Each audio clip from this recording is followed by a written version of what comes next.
అన్నపూర్ణే సదాపూర్ణే శంకర ప్రాణవల్లభే జ్ఞాన వైరాగ్య సిద్ధార్థం భిక్షాం దేహి చ పార్వతి. ఈరోజు మనం కర్ణాటకలో హొర్నాడులో ఉన్నటువంటి శ్రీ అన్నపూర్ణేశ్వరి ఆలయం గురించి తెలుసుకుందాం. అన్నపూర్ణేశ్వరి అంటే ఒకరికి లేదా అందరికీ ఆహారాన్ని కల్పించడం.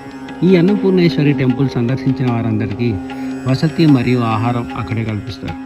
నిత్య అన్నదానం జరుగుతూ ఉంటుంది ఇక్కడ.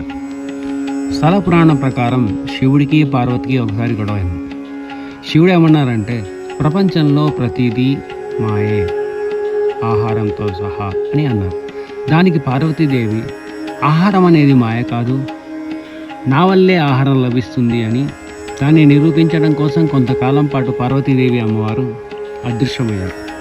ఆ కాలంలో వాతావరణం మారకపోవడం వల్ల మొక్కలు పెరగలేదు, ఆహారం లభించలేదు. ఆహారం లభించక ప్రపంచంలో అందరూ అలమటిస్తూ ఉంటే అప్పుడు చూసి జాలిపడినటువంటి పార్వతీదేవి మరలా ప్రత్యక్షమై అందరికీ ఆహారాన్ని అందించారు. అప్పటి నుండి పార్వతీదేవిని దేవి అన్నపూర్ణేశ్వరిగా